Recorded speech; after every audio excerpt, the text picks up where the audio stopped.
Pacific Ocean on massive double-hull canoes to this beautiful land of Aotearoa, land of the long white cloud, New Zealand. So tonight you're embarking on a journey of your own into the world of the Māori on your own waka, your own canoe, kotuku.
Now to complete all formalities, your chiefs and our warrior will complete the ultimate greeting of our people. We know it as the HONGI. Come on, Chief, your name and where you come from.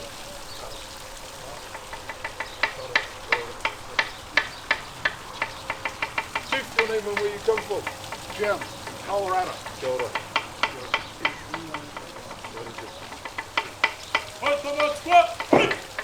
Now, ladies and gentlemen, boys and girls, with the completion of the HONGI, simply now means you can smile.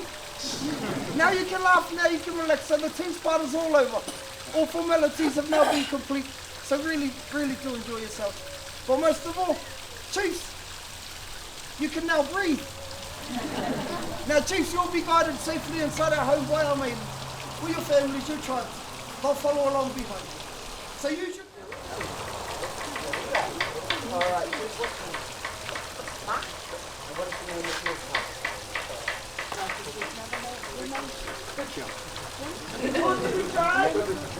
Okay, so later on we might split you guys in half, just because you're a bit too big and you won't get to see much, all right? So come on through. Inate all through. Oh, kapai.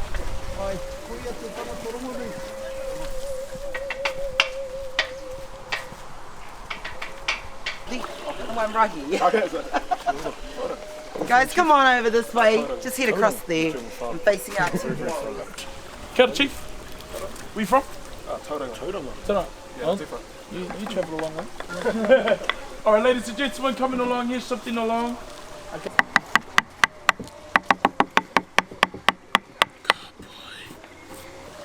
Ladies and gentlemen, what I simply said there was hello.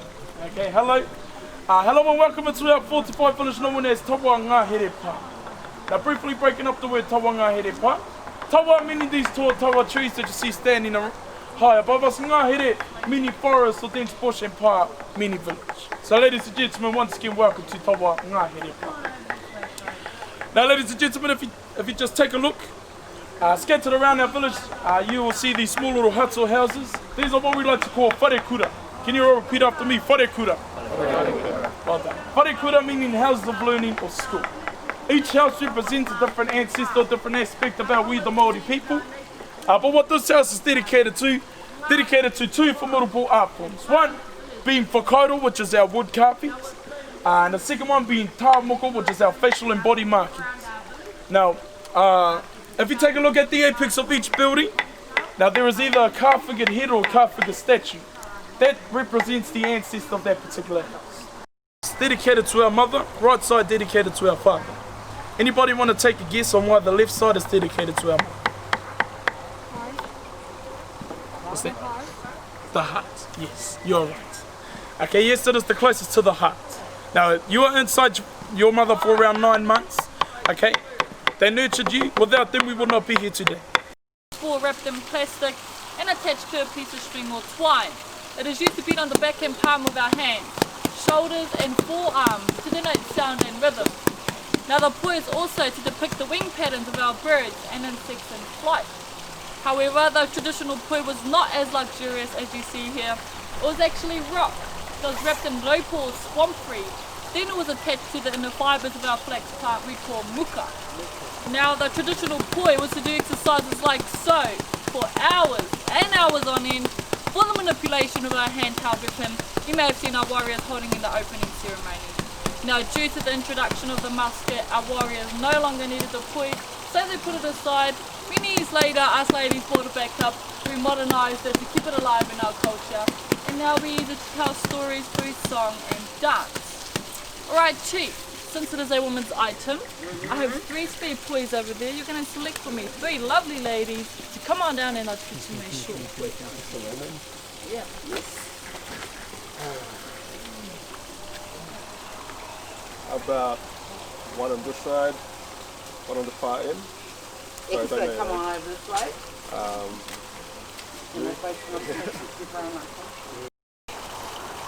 Right, catch, right, and catch. If you do find it difficult catching the ball, grab the string and slide down. Right, catch, right, and catch. Alright, we're going to do 3 all together. 3, 2, 1, rope, catch, rope, catch, rope, poi! Poi! We're going to speed it up. Have a good evening. Kia ora. Kia ora.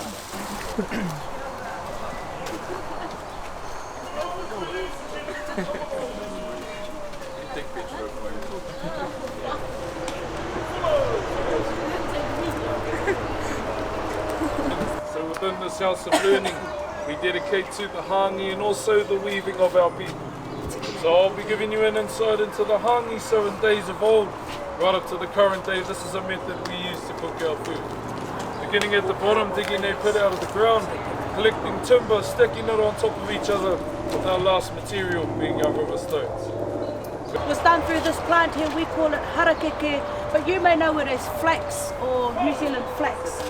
Now ladies and gentlemen, growing abundantly throughout our country, our people found many resources with the flax here. They used the flax to help feed us, to help shelter us, and also clothe us. Weaving also things like kites or bags, roro, food baskets, and also extracting the fibre within with a mussel shell. We were left with this fibre here we call muka. Muka became our string and rope so that we may bind and build our houses our fences, our palisades. That we needed to use our long handheld weapons, just like the weapon you saw our men using in the welcoming ceremony. Titi Torea, our short stick. These are played in pairs up to large numbers. Thrown from player to player, keeping in time with the rhythm, hoping not to drop a stick. Used to develop hand and eye coordination and peripheral vision.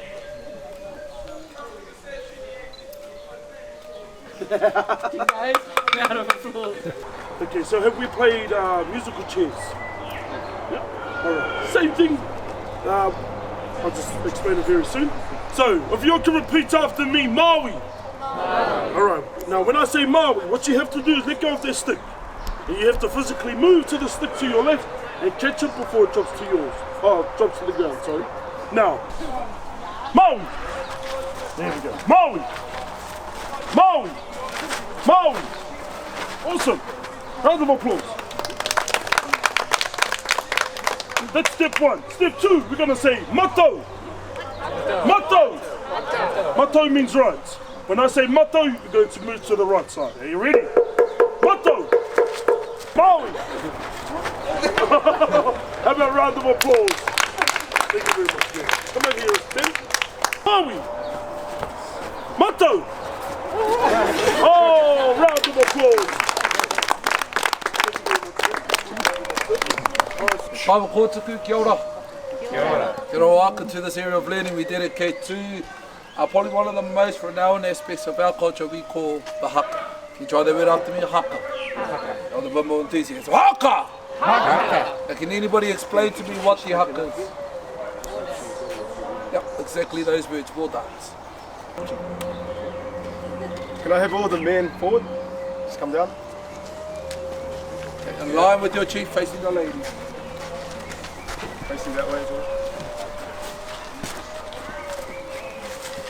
Chief, come to the middle, hands on your hips. You're touching your 2 toes. Out as you can. Let's go. Come on! Hey! Next command, left, right, reaching under your left elbow. With hands up in the air. Listen very carefully, hands on your hips. Your hips are down here, well done. Wait, what? You're stopping off the right foot. Let's go through those bit of action. Follow me and my uncles. Oh, combatte, combatte. Oui, combatte, combatte. Right punch, left punch. To the ground. Hul, hul. Oh no, ichiki, my fuck off ichiki. To your left. Hoop on, to your right. Hoop on, left, right. Hoop on, left, ichiki. Hey, fukana.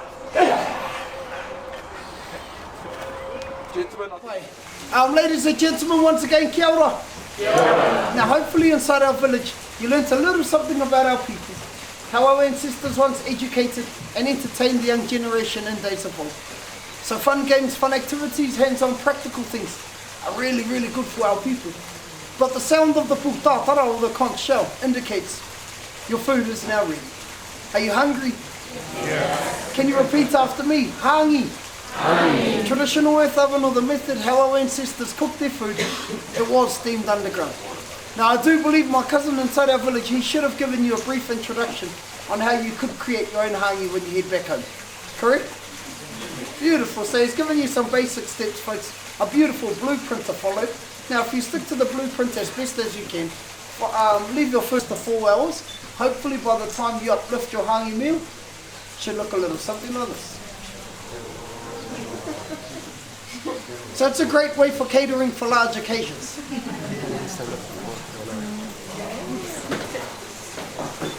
Now plenty of steam exiting the HONGI pit when you unveil your food is a good signal, it's a good sign, it's a great HONGI. Now your food that's steamed in our HONGI pit is cooked in its own juices, oils and its own fats. Nothing has been added to your meal.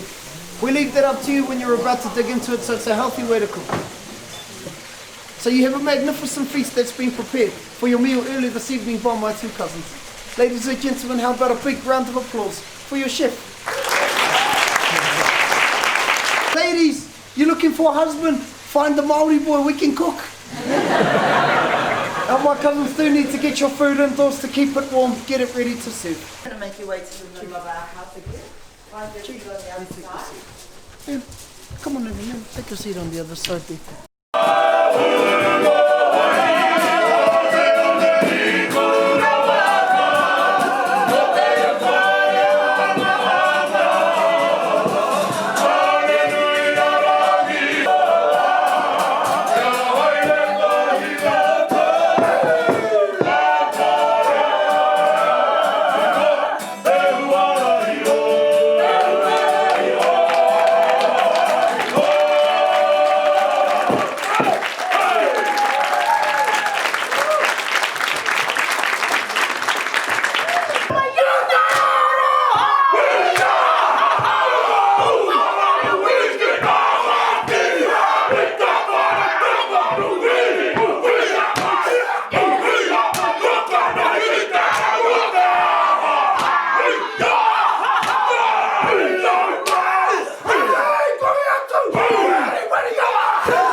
Now the wuri is a slight shaking or trembling of the hands that we the Māori use to depict the life force within each and every living being. For now though, we are going to slow the pace down just slightly and soften our mood. And I'm going to tell you one of New Zealand's greatest love stories.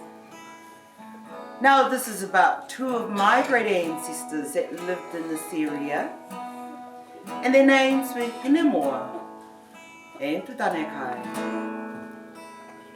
Now Hinemoa was a beautiful young maiden.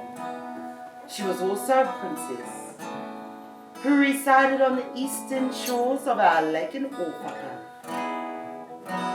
Tutanekai, a handsome young warrior who lived on the island of Makoia, situated in the middle of Lake Rotorua. Now these two met at a social gathering, and they fell wildly and deeply in love. But because of social differences and status between the two, they had been forbidden to see each other. However, like any young couple in love, these two were not to be discouraged. So one evening, Tutanekai stood on the edge of his island and played his putorino, his flute. The sound drifted across the lake to the ears of his loved one, Hinemoa.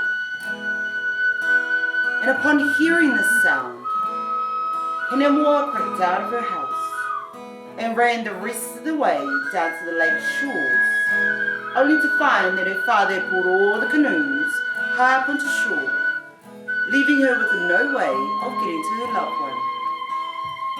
However, Hinemoa was a very clever and determined woman. She then strapped empty water calabashes around her waist, and this she used for flotation. She then slipped into the cold, dark waters of our lake and swam the 3-mile journey to be forever with their loved one, Tutanekai. Now tonight we're going to have two direct descendants from this very same couple to act as Hinemoa and Tutanekai.